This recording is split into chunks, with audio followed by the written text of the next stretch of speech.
there everybody, and welcome to this week's episode of Retro Arcade Games with me, Sean, from the Slotted In There team. And this week we are going back to the year 1979. What was happening in 1979? What were the big news events?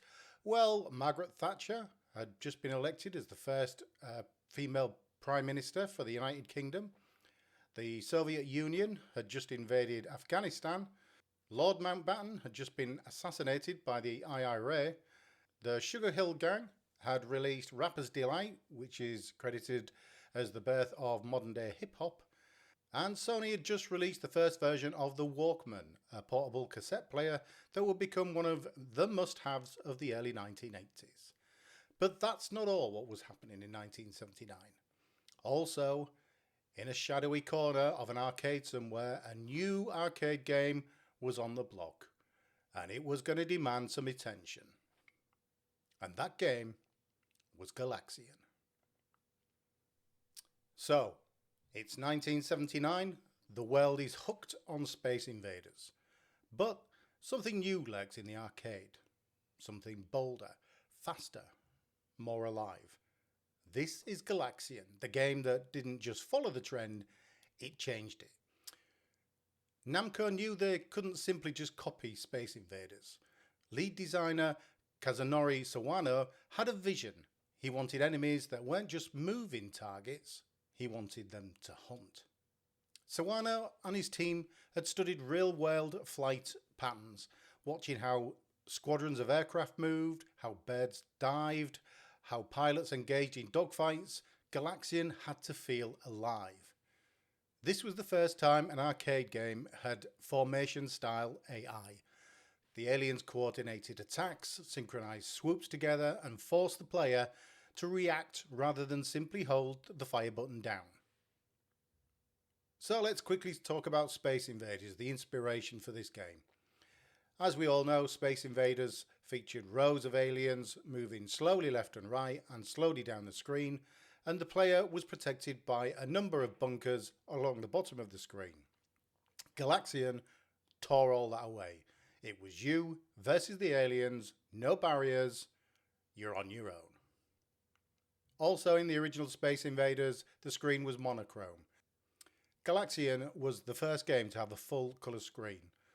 All arcade games before that were monochrome and gave the illusion of colour by acetate strips across the screen, whereas Galaxian had a full colour screen and full colour hardware sprites.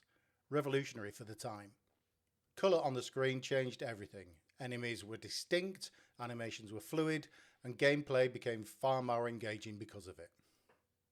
So you may or may not know that Galaxian was the daddy of another absolute stonking arcade game which has become an absolute classic in its own right, and that's Galaga.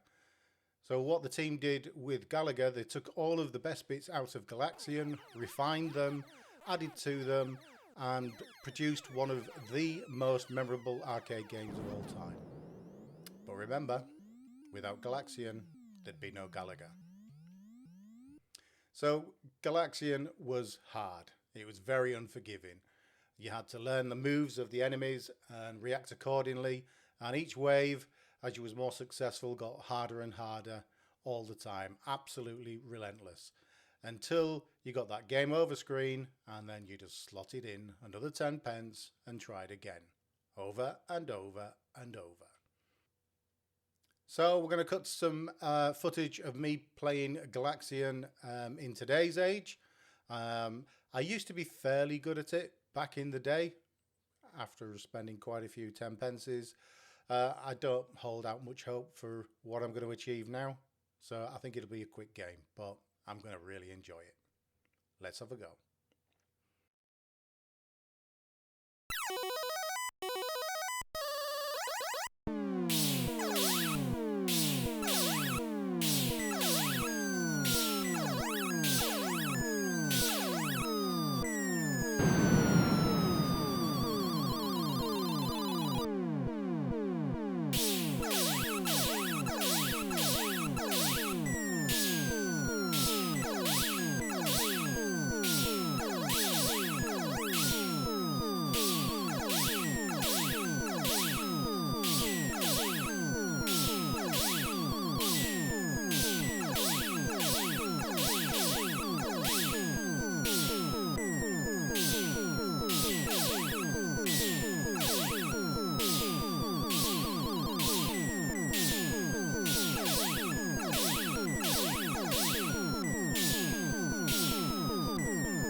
So there we go, guys. Another episode in the bag. Galaxian, what do you guys think? Have you played it? You got any fond memories of it? Let me know down in the comments below. As always, if you can, give us a like, a subscribe and tickle the bell to be notified when we're putting out some more videos. And if you like this kind of content, let us know and we'll try and produce some more of it. So for now, I'm going to take my pocket full of 10 pences and wander off to an arcade somewhere and spend them. I'll see you in the next one. Bye bye.